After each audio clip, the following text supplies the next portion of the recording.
माझं लग्न खरोखरच हा झालेला आनंद अगदी गगनात वावेनाचा होऊ लागला. आणि याला कारण बाबांसमोर मी सहजपणे इच्छा प्रदर्शित केली. बाबा, माझं लग्न तर तुम्ही करणार आहात. लग्न ही सर्वांचीच होतात, धूम धडाक्यात थाटामाटात. पण माझं हे लग्न अगदी आठवणीत राहायला हवं. आणि यासाठी माझी इच्छा की हे माझं लग्न स्वयंवर पद्धतीनं व्हावं. क्षणभर हे सांगता क्षण बाबांनी याला नकार दर्शविला. कारण स्वयंवर म्हटल्यानंतर यात विघ्न येण्याचा संभव. आणि आपण मला गतकाळाची आठवण करून दिला. पण त्याच वेळी मी तुम्हाला स्पष्टपणे सांगितलं, बाबा, माझं हे लग्न आहे ते पणाविरही स्वयंवर आहे. मला पसंतीचं स्वयंवर. म्हणते देशोदेशीचे राजकर्ते, नृपती, भूपती, सुकुमार, राजकुमार सारे जण या स्वयंवरात आणि त्यातील एकाची मी निवड करणार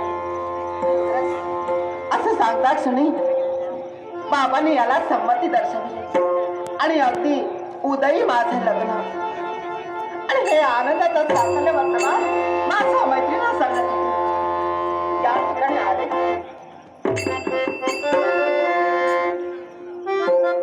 मला सांगितलं या ठिकाणी आपण भेटायचं. पण अद्यापर्यंत यांचा आनंदाचं आणि यासाठी हा झालेला आनंद खरोखरच या निसर्गाच्या सानिध्यात आपण घालवावं. हेच करायचं. खरोखरच वसंत ऋतूतील ही प्रसन्नता मनोधरातील साराजकाना होते. आणि आपलं मनाचं मात्र समाधान करते. आज तर असं वाटलं आपल्या पारदर्शक कल्पनाचे पत्र पसरून संपूर्ण आत्महत्या साधने विकायला नाही असा मात्र मनोभाव निर्माण होऊ लागला. या बाजूला जर का पाहिजे तो वाढणारा अगदी संत गतीला वाहत. पंख बसून नाचणारा मयूर पक्षी फळा फुलांनी भरलेला हा असं म्हणतात. थोडा थोडा वाहत जाईच पंख पसरून नाचे मयूर पिसारा. फळा फुलाने भरला असं म्हणत सारा. वसंत ऋतू भरला सकल चराचरा. उंच उंच पहाड, उंच उंच पर्वताला मध्यंतर डोकावणारा सुरू आणि त्याची ती सहस्र रश्मी या तृणावर पडल्या कारणानं हे दवाबिंदू एखाद्या मोठ्याप्रमाणे चकाकू लागले. जणू काही इथं मोठा संकट पडलाय असा मात्र मनोभाव निर्माण होतो. या बाजूला जाई जुई आणि प्राजक्ताचा धूमदंड घेऊन सर्वत्र दरवळणाऱ्या या मकरंदाला मन कसं एकसारखं प्रफुल्लित होऊ लागलं. आणि असं वाटलं नवनीताचा बहार घेऊन हे वसंत ऋतू हा आला. दत्त झालेला वसुंधरेला सणात मिळवून गेला. खरंच या वसंत ऋतूची किमयाच नाही.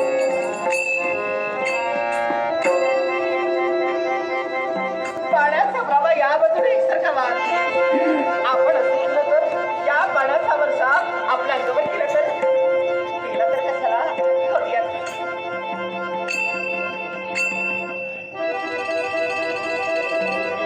बापरे, थंडगार पाणी.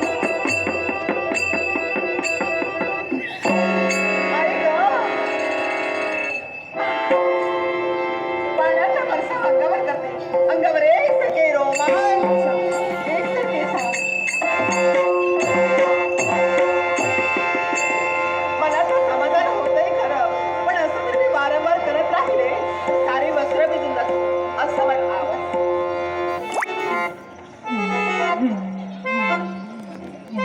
सुमधुर स्वर. आणि हे मधुर स्वर नेमके येतात तरी कुठून? आता मला कळलं. या आम्रवृक्षाच्या दाहेवर बसणारी ही गोपिका आपल्या मधुर कंठावर एकसारखी पंचमा तारा देऊ लागली. आणि असं वाटू लागलं कुहू कुहू नाद तुझा ग मधुर किती जवळ श्रवण लागला लागला आणि वाटू लागलं मला.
असलं ना तरी मनाला वाटलं प्रेम आहे या. बरं येते. मला जायला बऱ्याच दिवसांनी भेटली, प्रथमच भेटली. जरा बोल ना. कोणाशी म्हणजे आता बोललो ना. माझ्या व्यतिरिक्त अन्य कोण आहे? अहो, पण आता बोललो ना. कोण आहात तुम्ही? नाव काय तुमचं? जाणार कुठं? राहणार कुठं तुम्ही? हे विचारलं होतं. आता विचारते ना. मग एवढं विचार करत नाही का? मला निघायला हवं. ऐक, नाव माझं वक्र दंतासू. होय होय, हे वाकडे दात हे दाखवायचे नाहीत, वाकडे आहेत हे दाखवायचे. म्हणून वक्र दंतासू.